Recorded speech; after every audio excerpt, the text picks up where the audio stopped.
Pakistan's ISI isn't just sending armed infiltrators across the border anymore. Even worse, they are reaching straight into our homes, using social media screens to target our children, the teenagers, vulnerable youth. They are slowly being turned into unwitting spy kids for these terror modules. How is Munir's network luring these children into espionage to work against India? We are going to expose the ISI handler's dangerous toolkit in just a moment. But first, let's tell you about the massive development which has blown the lid of this evil conspiracy of Shehzad Sharif and Field Marshal Asim Munir of Pakistan. Well, in a massive, coordinated, multi-state operation which was launched on 12th of August, Indian central agencies, intelligence agencies and the state police together in a joint operation delivered a crushing blow to cross-border terror. They successfully dismantled a Pakistan-based ISI-backed Shehzad Bhatti network. They crushed it. They foiled major subversive plans right before Independence Day, when Shehzad Bhatti was all set to strike with his team. Who's he? We'll get you the details about him. But first, let's tell you about the investigation. The investigation now has revealed the alleged modus operandi of this network of Shehzad Bhatti, and the network which was allegedly used a combination of local operatives, some of them as young as teenagers as well. Sleeper cells for surveillance to build its terror infrastructure. In fact, according to the reports which are now being accessed by Times Now, there were 253 suspects who have been detained, with more than 200 arrests, and over 80 FIRs have now been registered across over 15 states. That's the extent of the crackdown which has happened on the Shehzad Bhatti. This is the man that you can see on your screens and his terror modus operandi. We're going to tell you a bit more about him, but before that, let me tell you about the Indian agencies. They've also managed to recover IEDs, pistols, live cartridges and grenades. Importantly, the grenades bore Pakistan Ordnance Factory markings. This have been recovered by this man's ISI and terror module, pointing to the alleged cross-border supply links of the network. Investigators have also managed to recover CCTV cameras, which allegedly were being used for reconnaissance by these terror agents, including surveillance of potential targets across India on Independence Day. This operation was driven by real-time intelligence sharing between central agencies and state police, helping investigators identify and target the network across multiple states. In fact, let's tell you a bit about Shehzad Bhatti. At the end of it, the question is, who is this man, Shehzad Bhatti, and how is he running this cross-border terror network, which is spanning not across just two nations, but across India as well? Who is this man who's orchestrated all of this sitting on the other side of the border in Pakistan? Well, Shehzad Bhatti is a Pakistan-based handler. He's operating under the direct patronage of the ISI, which is, of course, being run by Asim Munir and his army. Now, Bhatti, he runs a lethal cross-border syndicate, as I was telling you about, supplying arms, IEDs, as well as funding via the local sleeper cells, which are there across at least 15 states as per this crackdown itself. In fact, Bhatti is also deeply entangled in the operations with the narco-terror network, and this is across the border state of Jammu and Kashmir as well. So this gives you a sense of who this man is, how big and vast his network is. But here is the most sinister of part of Bhatti's playbook: how he recruited youngsters to build his network of spies. Yes, this man was preying on our teenagers, on our children. Handlers like Bhatti didn't just use force, they used manipulation on social media platform. Handlers projected themselves as powerful, influential figures online to fascinate young minds who would think that finally they are going to make it big. Then they were systematically being identified, and they were identifying the teens and youth who appear to be frustrated, financially distressed, or else those who were isolated, cut off from friends and family. Money was given to them, lavish promises were made to them, lifestyle incentives were given to young minds, to youngsters, by people like Bhatti and his network of handlers, like filming installations or planting cameras. That was the job that they were giving to young teenagers. At the end of it, if you are a security personnel, why would you suspect that there is a child who could be a spy, a young teenager who could be a spy of ISI? Well, these people disguise their operations under local Indian gang names as well, to try and blend in and to exert ground influence without revealing the Pakistani hand right away. Pakistani handlers are weaponizing the curiosity and vulnerabilities of our youth on social media, turning Indian teenagers into spies for Pakistan. This is the nefarious plan of Asim Munir and Shehzad Sharif, and unfortunately, they're not even sparing our children. Let me go across to Priyank Tripathi, who's joining us. And Priyank, this is very, very disturbing to know that the likes of Asim Munir and Shehzad Sharif aren't even sparing youth, youngsters, trying to weaponize our children. Tell us about this entire module which has been busted right ahead of Independence Day, and how youth were indoctrinated in India to be part of this. See, Meghna, this investigation started around 3 years back in the year 2024. Agencies got a tip-off that Shehzad Bhatti, who was said to be close associate of Lawrence Bishnoi, has started pulling out all those foot soldiers of Lawrence Bishnoi like Goldi Badar and Rohit Godhara towards his side, and then Lawrence Bishnoi was isolated because Lawrence felt that Shehzad Bhatti has been putting out drugs in the blood of the Indian youth, and that was the triggering point because of which there was a rift in between both set of individuals. Later to that, using the modules of Lawrence Bishnoi itself, because he had a ground presence, Shehzad Bhatti started using these India-based gangsters for his own purpose, and that was the clear-cut mandate which was given to him by ISI. Over the period of next 2 years, Shehzad Bhatti tried to attack multiple locations with the help of Happy Pasia, then Shehzad Bhatti himself. But recently, after the Operation Sindoor a year back, there was a new instruction which was given to Shehzad Bhatti by the Pakistani ISI to use all these on-ground workers who are juveniles, who are young people, and indoctrinate them through social media platforms that they will be some big gangster of India.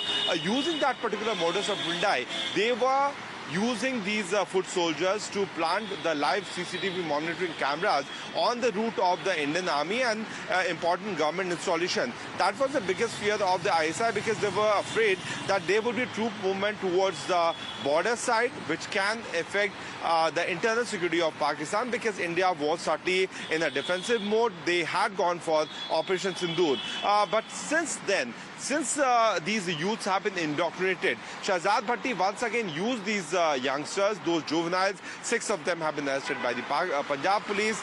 4 of them have been arrested, apprehended in conflict with the law, I beg your pardon, by the Delhi police and multiple state police.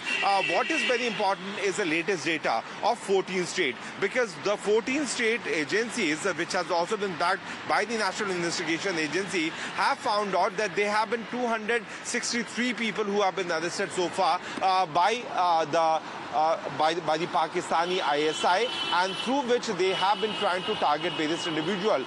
Yesterday, in a detailed statement which has been issued by the Ministry of Home Affairs, Meghna, it has been made clear that the multiple coordinated effort by the agencies has led to recovery of drugs, weapon, as well as hand grenade. So the usage of youth juvenile is a new pattern which is being seen in the terror module cases. We have seen that in Jammu and Kashmir, most of the youngsters were indoctrinated, but those were major ones, because they felt that once you turn major, then they will be recruited to fight for a particular cause which they feel is right. Now, on the other side, Shehzad Bhatti, with the help of Happy Pasia, Rohit Godhara, and other gangsters, have been using these youngsters we used not only in Ghaziabad, Delhi, Punjab, Haryana, as well as in 10 more states which have been busted by our agency. Agencies are keeping a close watch, because the game is not over. They still have more and more foot soldiers because they have been using internet to indoctrinate.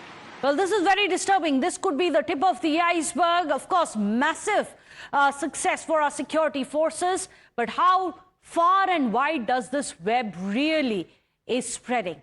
Priyank, we're just going to come back to you, but let's also tell our viewers about another chilling revelation that Times Now has managed to access. This is going to be the first time on television that you'll be able to hear a threat call and the voice in this recording, which allegedly belongs to Zishan Akhtar. Zishan Akhtar is an accused conspirator in the Baba Siddiqui murder case as well, and he works in Shehzad Bhatti's gang. Now, in this audio that you'll be able to hear, Akhtar allegedly threatens Himanshi Khurana with dire consequences as well as demands 10 crore rupees. The caller claims that the voice is genuine and warns that failure to pay would result in a loss. In fact, the recordings also contain a direct warning involving Himanshi Khurana and her relatives. Here is a threat call that has now come to light. Watch this for the first time on Indian television, a threat call by a Pakistani ISI-backed operative. हाँ, हिमांशी खुराना, मैं ज़िशान अख्तर बात कर रहा हूँ और मैंने call की, तुम उठा नहीं रही हो, तो मेरा एक मैसेज सुन लो। देखो, 10 करोड़ रुपए तो तुम्हें देने ही पड़ेंगे, चाहे जितना मर्जी जोर आजमाइश कर लो। तो ये मेरी आवाज है और इसे फेक मत समझना, और समझोगे तो फिर नुकसान हमारा ही है। तुम अड़क के आ गया, तुम्हारा कोई रिश्तेदार आ गया, तो मैं कोई ना कोई नुकसान करवा दूंगा।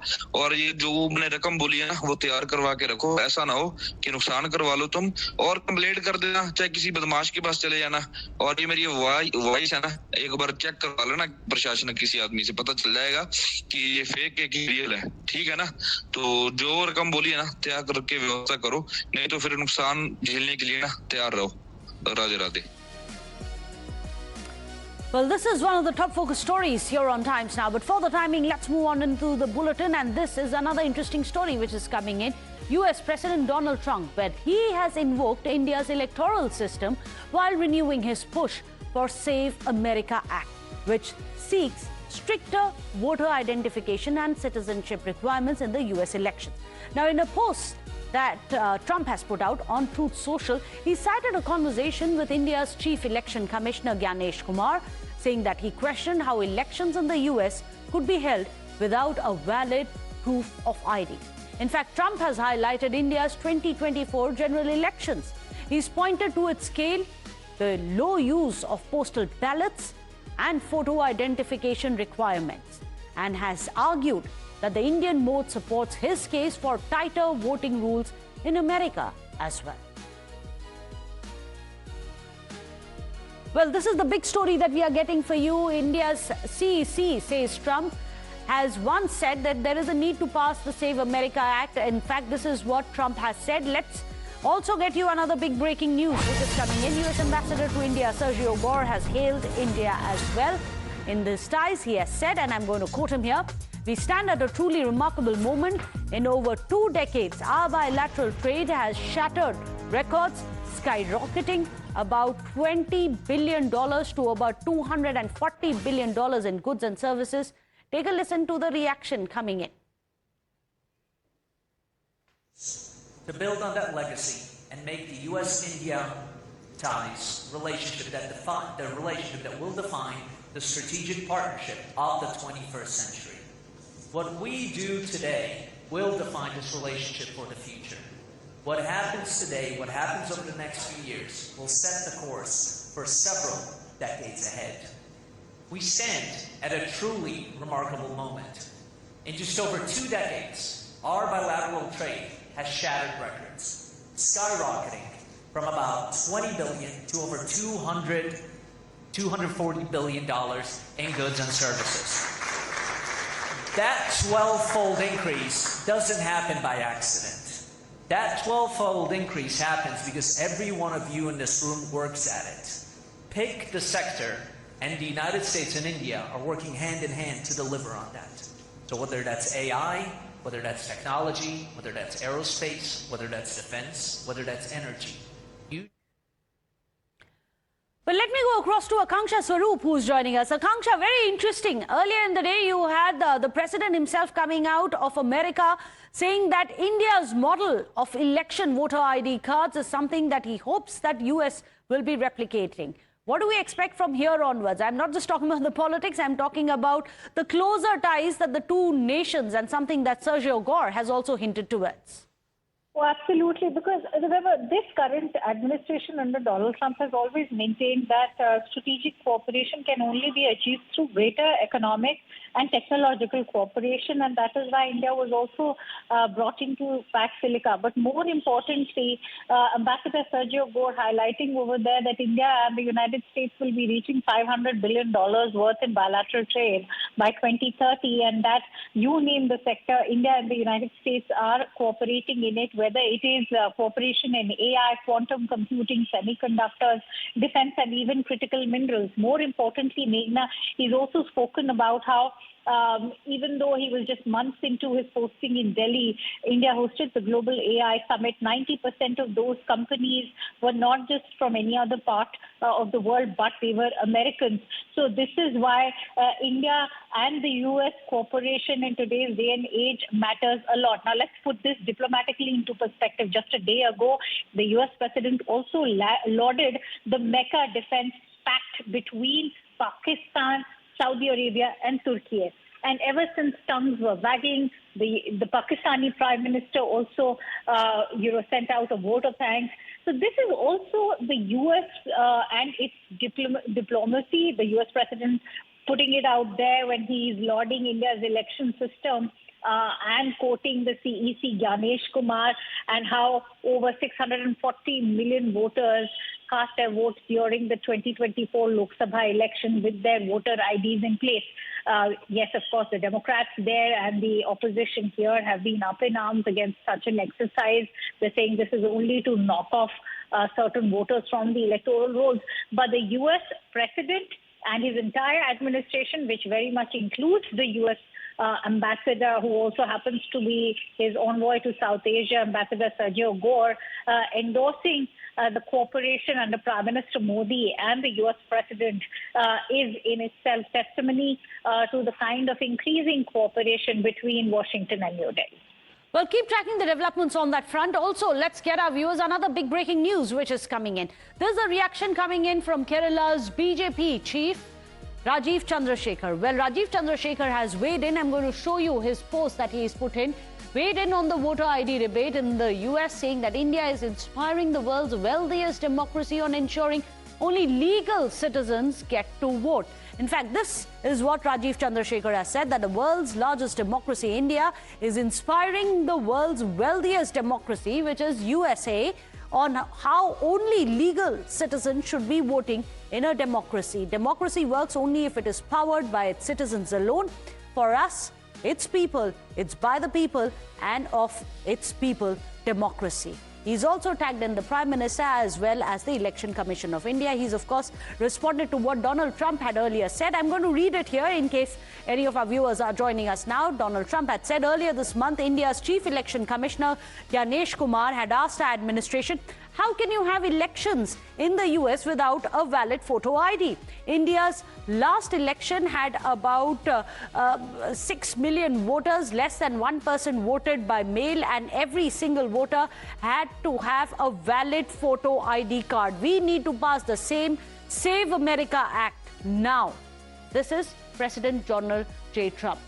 But as you can see, the BJP has come out and said the world's wealthiest democracy now is getting inspired by India, but the opposition doesn't think so.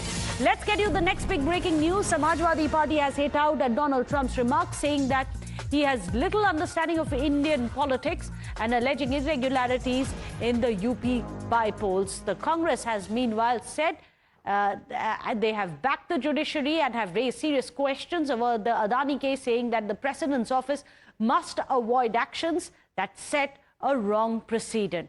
Listen in to the opposition reactions.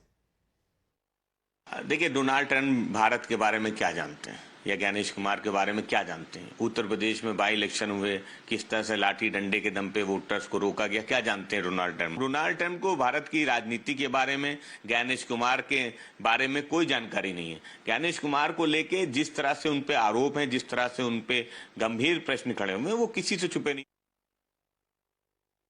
We must recall an observation made by the Honorable Judge in the Adani case, where he said, it is a very rare sight that the President's office is sending a message for Adani. it sends a very wrong example. It should not be done. I think this one line says it all. We believe in judiciary, and I respect the Attorney General, what he said in the US, and that is my stand on this.